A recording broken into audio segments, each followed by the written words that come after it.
परवरिश से श्वेता तिवारी कर रही है सीरियल में वापसी और हमारी रिपोर्टर चेतना ने पकड़ लिया श्वेता और उनके सीरियल हस्बैंड को। फिर क्या हुई मस्ती, चलिए आपको दिखाते हैं। डैड वो 200 रुपए चाहिए थे। किताबें तो खरीदनी नहीं होंगी, कौन सी पिक्चर देखनी है? ZNMD। इंग्लिश पिक्चर है? नहीं, जिंदगी ना मिलेगी दोबारा।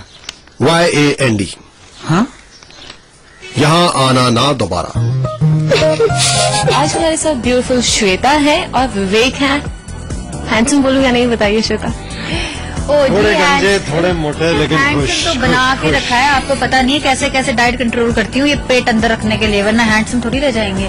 क्या क्या है जो आप इनको खिला पिला रही है इतना हैंडसम बनाने के लिए? जो मैं जितना खाना आता है यही खा जाती हैं और वेट भी पुट ऑन नहीं करती हैं, तो बस ये ऑफ अपने आप हो स्क्रीन, जाता है। ऑन स्क्रीन ये बोल नहीं होते।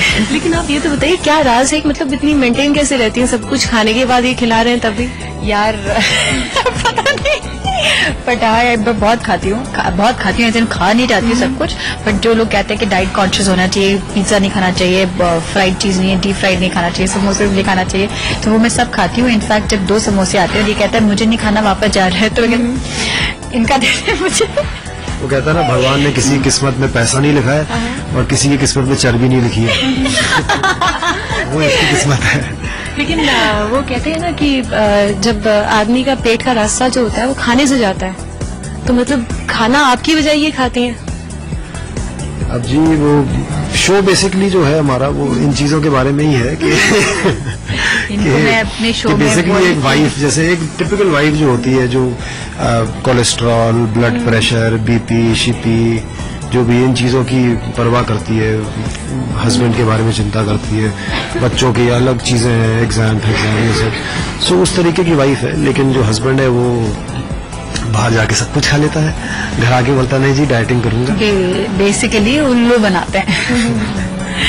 मतलब लेकिन मैंने सुना है शादी जो होती है हमेशा सब लोग शादी से डरते हैं, शादी बर्बादी होती है। आपकी शादी हो गई असल में? बर्बादी नहीं हुई इनकी तो वैसे हुई भी थी।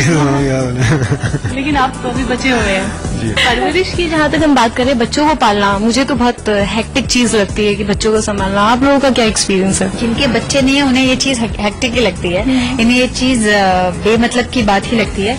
लेकिन जिनके बच्चे हैं ना, वो अगर इसे हेक्टिक मानते भी हो ना, अपने आप उनका दिमाग वहां तक जाता है कि क्या कर रही है, क्या खाया कि नहीं खाया, होमवर्क हुआ कि नहीं, फेल तो नहीं हो जाएगी, ये तो नहीं हो जाएगी, दिमाग में चल रहा होता है ऑटोमेटिकली। आप जो है वो बहुत अच्छी मदर है, बहुत अच्छी एक्ट्रेस है। आपकी बेटी को आपने कभी मारा है? क्योंकि मैंने देखा है कि बच्चे आजकल पेरेंट्स को हैंडल करते हैं, पेरेंट्स बच्चों को नहीं। ये बिल्कुल देखा है, मेरी बेटी मुझे हैंडल करती है, मैं अपनी बेटी को नहीं। This is so true. मैंने उसे कभी नहीं मारा है, मुझे मारने की जरूरत ही नहीं पड़ती है, क्योंकि जो चीज उसे मना करो वो एक नहीं तो दूसरी बार में वो सुन लेती है, कभी हाथ उठाने की जरूरत नहीं पड़े। और जब बच्चा इतना रिस्पॉन्सिबल हो कि वो सुन ले, रिस्पेक्ट करे माँ के डिसीजंस को, तो उसे मारने की जरूरत नहीं पड़ती। I am very glad and happy about it that she is a very responsible kid. मुझे तो बहुत भाई, मैं बड़ी शैतान, बहुत मार पड़ी है। वो रित मम्मी तो मुझे ऐसे वो बेड से बांध के रखती थी घंटों, मैं ऐसी बैठ रहती चिल्लाती कुछ नहीं। मम्मा बहुत पीटी, मुझे बहुत पिटाई पड़ी है। हम उम्मीद करते हैं कि इस इतने अच्छे पेरेंट्स जो है वो सारे बच्चों को मिले। कैमरा पर्सन कमल नेगी के साथ चेतना भटनागर, E24 के। याद ना हो तो 2-3 बार कल की तैयारी हो गई स्वीटी दी? अरे नहीं पिंकी, रिवीजन अभी बाकी है। जरूरत पड़ने पर टीचर भी बनते हैं। बच्चों के लिए माँ बाप क्या क्या रोल अदा करते हैं।